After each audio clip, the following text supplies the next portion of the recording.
chú bị đầm đồi chuan a ru hi ấy dễ là a khu ru hi khác tu ra tiền đi à ấy rồi đâu vét có nè cái pi hi a khu pi tu yết linh để làm mà hiền chú anh siết chỉ na chuan injection chỉ là này chú bị đầm đồi chuan a ru hi ấy dễ là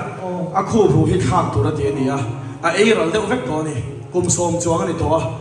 gia đình kia mà thế bộ income lại được bao nhiêu na, nhưng mà sẽ là chút tung thay lâu chuyện, cal nghĩa này thay lâu chuyện, cái tôi nói cho hắn sana anh mà ông thua lâu rồi thì mà thiên mình đâm nào. Hallelujah, let us forgive them all. Hallelujah, amen. It's even a regular thing you hold it for so. It's so big that I can't find your voice. So na pansiam to say. We so big that I can't just find to say. It will change also. So it's so big now that I know say. So big. Kalau na chapter kin kalau na. Amen. Let us forgive them all. Hallelujah. cái mà nó lùa ha cụ thể phật phải có cái sự không bây giờ tôi là cho nên rồi sao phép tôi thì sẽ có được khả năng cho nên phật phải có tôi là cho nên rồi sao tôi thì dùng cái mà nó cụ thể là nó phật phải có thì sẽ có được khả năng phật phải có cho nên tôi theo sao phép đó tôi là sao phép amen là bác sĩ phải có nó sẽ hallelujah mà chú hi akong na awangin kum tia trangkhan buaina toka ti chuan ni tin mai hianin na chhok na ei thina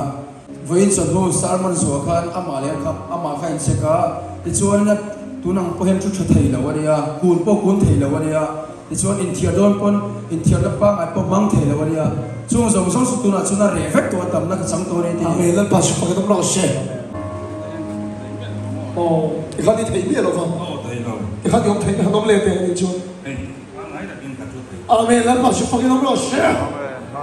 tập được hiểu chuyện thế nào lấy đi sẽ cái nó cái là nha để lắm mà nha bố mà就是老婆嘞，就是工作到了，哎，这个我要嘛，你那边老婆嘛，就是个老婆嘛。阿门，那把是不要老师，哈利路亚，阿利路亚，你说你那个说不是？你看那把你过去那个开多个老太太。ông phụ nữ bố bên ta giờ đây tận ăn đà của cái là thả này không sang như sổ thả chút mẹ do này là nát chỉ là tai na dùng xong cái chút tôi là ăn mẹ này về còn không tốt nhiều rồi amen là bà sẽ phải có nó sẽ lưu trong cái kế cái gì ý số mình cái mà cái sống cha Unga về xuôi thì đó khi về đồng u về rồi à chỉ ở với thầy nó thì chú unga về xuôi là quay đó